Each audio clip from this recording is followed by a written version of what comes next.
वालेकुम नाजरीन, मैं हूं मिर्ज़ा हनीफ बेग और आप देख रहे हैं मेरा यूट्यूब चैनल पाकिस्तान न्यूज़.tv। नाजरीन, आज के प्रोग्राम में हम बात करेंगे इमरान खान के जलसा के बारे में, इमरान खान के जलसा और उसकी तकरीर के बारे में। तो देखने में सबसे पहले बात करेंगे इमरान खान के जलसे में क्राउड कितना था, कितने लोग आए थे, क्योंकि लोग यही सबसे ज़्यादा देखना चाहते हैं। तो उसके बारे में गुजारिश है कि नो डाउट कि क्राउड अच्छा खासा क्राउड था, बहुत ज़्यादा लोग आए थे। हालांकि गवर्नमेंट ने सारे रास्ते बंद किए हुए थे, हर्डल्स क्रिएट की हुई थी, उसके बावजूद लोग पहुंचे। और अपोजिशन को क्राउड इकट्ठे करने में एक प्रॉब्लम ये भी होती है कि वो गवर्नमेंट की मशीनरी को इस्तेमाल नहीं कर सकती। अपोजिशन गवर्नमेंट को जलसा करने के लिए आसानी इसलिए होती है कि वो गवर्नमेंट जो है वो अपनी मशीनरी इस्तेमाल करके जो गवर्नमेंट मुलाजमीन हैं उनको भी फोर्स करके जलसा गाह में ले आया जाता है, जो बसों में भर के या फिर बिरयानी के लालच में या किसी और लालच में या पैसों के लालच में। लेकिन यहाँ देखा यह गया है कि लोग खुद पहुँचे हैं तमाम रुकावटें ख़त्म करके, और इनमें कोई गवर्नमेंट की मशीनरी इन्वॉल्व नहीं थी। लेकिन जो ख़ास तौर पे सहाफ़ी हजरात, जो सहाफ़ी कम और पीटीआई के कारकुन ज़्यादा हैं, वो जो बात कर रहे हैं कि अवाम का जम्मे गफ़ीर था और ये एक तारीख़ी जलसा था, हिस्टोरिकल जलसा था, या फिर इंसानों के सरों का समुंदर था इंसानों का, तो ये एक मुबालगा होगा। हाँ, एक अच्छा क्राउड था, इसको हम औसतन भी नहीं कह सकते, ना औसतन से नीचे कह सकते, बल्कि औसतन से भी अच्छा एक जलसा था। लेकिन इसको तारीख़ी जलसा नहीं कहा जा सकता। तारीख़ी तो आपने शायद देखा हो कि जब बेनज़ीर आई थी पाकिस्तान, तो उसको सिर्फ रिसीव करने के लिए जो एयरपोर्ट पे लोग गए थे, वो शायद अगर आप क्लिप्स कभी देख लें तो उसको आप तारीख़ी कह सकते हैं। और इसी तरह जब तहरीक इंसाफ अपने तकमील के मराहिल में थी, 2011 में जो जलसा किया था उसमें भी इससे ज़्यादा जो है वो क्राउड था। अब हम आते हैं बात इमरान खान की तकरीर पर और जलसा गाह में लोगों के ख्यालात के बारे में। तो जनाब, इमरान खान की तकरीर में कोई बात नई नहीं थी, वही सारी पुरानी बातें, वही जुल्म का निज़ाम और वही सब कुछ मज़ालिम की दास्तान। तो उसके लिए गुजारिश है कि इमरान खान साहब, आपके दौर में भी यही कुछ होता रहा है। Rizvi, he had demanded the French ambassador in Pakistan be expelled and a ban on French products. Those protests resulted in the government outlawing TLP, which led to more protests. On Sunday, a party spokesman said security forces raided their offices in Lahore. They responded again on the streets. In all, several of their supporters were killed and dozens were injured. The police straight away started shelling and fired bullets directly at us. Our boys were injured. Some got bullets in the chest. Some got shot in the head. They fired directly at us and threw acid water. Some men had their chest burned, others their back, face or body. Hours later, they returned with their original grievance against France. और आपने भी जो है वो किसी किस्म की कोई कसर नहीं छोड़ी थी। और दूसरा, आपने सिस्टम की बात की है, तो आप खुद इसी सिस्टम की पैदावार हैं। आपको कौन आगे लेके आया? वरना आप जितनी मर्जी कोशिशें करते रहते, आपको क्या आवाम आगे लेके आई थी? उसी सिस्टम के सहारे जिसको आज आप, वो अगर आपके साथ नहीं है उसको आप गलत करार दे रहे हैं, तो आप तो इसी सिस्टम की पैदावार हैं। खुद किसी की बैसाखियों पे आप जो है वो आए हैं। और अभी ये मैं क्लिप दिखा रहा हूँ, ज़रा ये देख लें कि आप किस तरह ISI को और एजेंसीज को इस्तेमाल करते थे अपनी गवर्नमेंट के लिए। हमारे हाथ बंधे हुए थे, कोलिशन पार्टनर्स थे। बजट पास करवाना है तो मिन्नतें करनी पड़ती थी, अपनी एजेंसीज को कहना पड़ता था कि उनको लेके आओ असेंबली में वोट कराने के लिए। ये बताएं डॉक्टर साहब कि आप खुद चलकर आ गए, आपके तो बड़े गिले शिकवे थे। जी हम आए नहीं, लाए गए और बहुत इत्तेमाम से लाए गए। और कौन लाया आपको? लाया कौन है? अच्छा, जो पॉलिटिक्स थी ना हमारी, वो बहुत ज्यादा आउटसोर्स थी। ठीक है, वो पॉलिटिक्स हमें करनी चाहिए थी खुद। सारे फैसले कोई और करता था आपके, पर वो पॉलिटिक्स हमारी आउटसोर्स थी।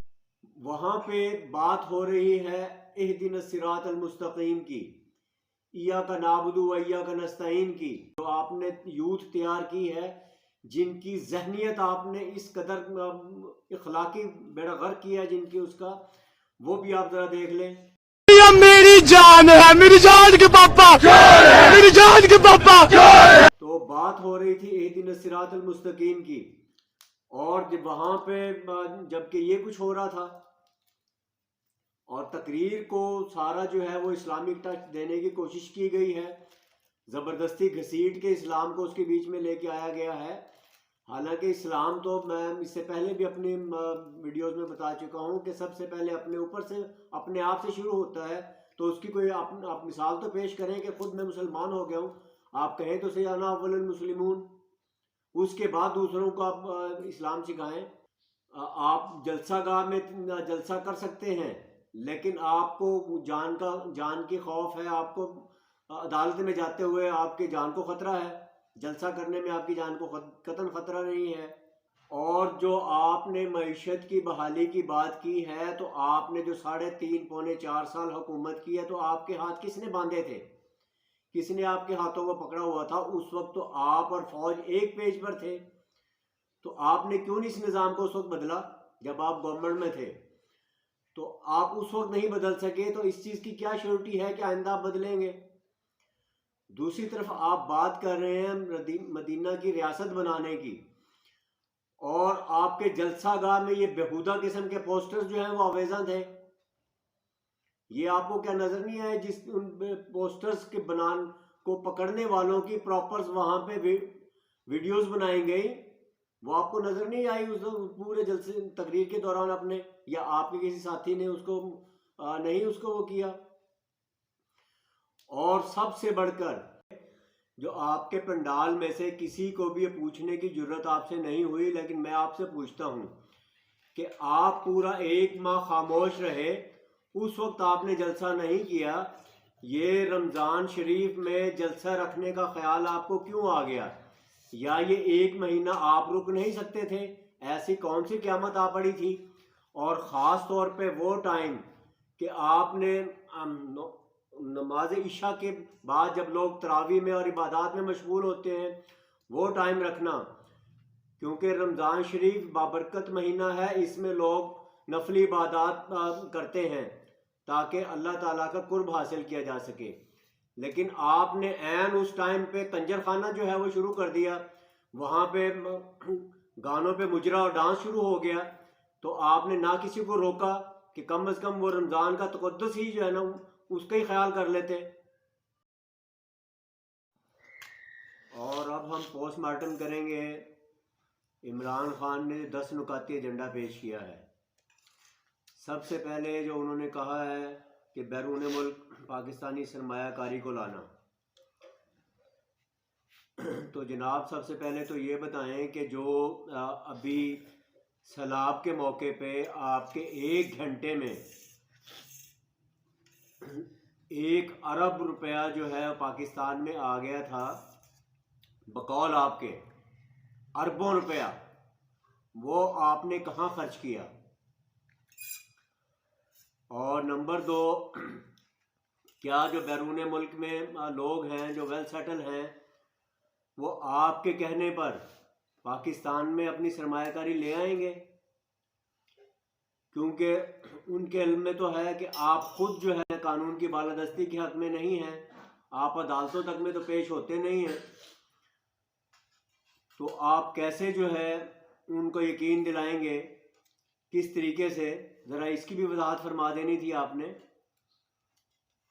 नंबर 2, आपने कहा था कि बरामदात को फ़ाल करना है। तो सिर्फ इसके बारे में ये बता दीजिए कि आपके पिछले दौरे हुकूमत में जो तकरीबन 4 साल के करीब आपका था, आपने कितनी बरामदात में इजाफा किया था, या उस वक्त आपके हाथ किसने बांधे थे? आपने बरामदात में उस वक्त इजाफा क्यों नहीं किया? आपने क्यों IMF के कर्जे ही लिए हैं मुल्क को चलाने के लिए? नंबर 3 में आपने कहा है कि सियाहत को फ़रोग़ देंगे। तो शायद आवाम इतनी भोली है जिनको ये नहीं पता कि हमारा टूरिज़्म डिपार्टमेंट किसके दौर में बंद हुआ, किसने उसका बेड़ा गर्क किया। शायद आवाम को याद है कि वो आप ही के दौरे हुकूमत में बंद हुआ है जनाब। पाकिस्तान टूरिज़्म PTDC आप ही के दौरे हुकूमत में बिल्कुल गैर फ़ाल हुआ और उसको आखिर में बंद कर दिया गया। तो उस वक्त आपने सियाहत को क्यों फ़रोग़ नहीं दिया? उलट इक़दाम आपने किए। उसके बाद आपने कहा जी मादनियात, तो पाकिस्तान में मादनियात तो बेशुमार हैं, लेकिन इसको निकालेंगे कैसे? हमारा पिछला रेकोडेक का जो है मंसूबा वो शायद आपके सामने हो, जिसका लाश ये था कि सोने के ज़खायर जो दरियाफ्त हुए थे वो सोना निकल कम रहा है, उस पर निकालने के एक्सपेंस ज़्यादा आ रहे हैं, इसलिए उसको फिर रोकना पड़ा। तो ये बेचारे जो हर बात पे जिस तरह मौलवी के आगे बैठे हुए वो कुछ भी बोलता रहे और वो सुभान अल्लाह के नारे बुलंद करते हैं, इसी तरह आपके आगे बैठे हुए भी लोग ये अक्ल शऊर से काम लेने की बजाय आपको वाह वाह कर रहे हैं। नंबर 5 में आपने कहा जी छोटी और दरमियानी सनत को फ़रोग़ देंगे। तो इनका हाल भी वही कुछ है जो पहले हो चुका। आपने हवाला दिया कि आपके दौर में टेक्सटाइल बूस्ट कर गई थी, तो जनाब उसमें आपका कोई कमाल नहीं है। उस वक्त कोविड था और ख़ास तौर पे जो एक्सपोर्टर हैं बड़े, हमारे जो कंपटीटर्स हैं, इंडिया, बांग्लादेश और चाइना, जो हमारे बड़े कंपटीटर्स थे इसमें टेक्सटाइल में, उन्होंने बंद किया हुआ था अपनी फैक्ट्रीज़ को, और हमारे यहाँ जो है वो ओपन था। और इसलिए जब लोगों ने तो माल ख़रीदना था, उनको और जगह बंद मिला, तो उन्होंने बेशक कम क्वालिटी का मटेरियल और हाई रेट्स पे बेशक उन्हें मजबूरन ख़रीदना पड़ा। तो इस वजह से वो था, उसमें आपका कोई कमाल नहीं था, उसमें कमाल सिर्फ कोविड का था। तो उसके बाद आपने ज़राअत की बात की है, तो ज़राअत में जो हाल आपके दौर में हुआ पिछले, वो सबके सामने है कि यूरिया की बोरियां तक नहीं मिल रही थी, और चीनी का स्कैंडल आपके दौर में हुआ, वो उसका भी ज़राअत से ही ताल्लुक़ है कि 40-50 रुपए किलो वाली चीनी 100 रुपए किलो भी दस्तयाब नहीं थी। तो वो पूछना आपसे ही था, वो JIT जो बनी थी इस चीनी माफिया के ख़िलाफ़, तो उसका क्या बना? कितने लोगों को सजाएं हुई?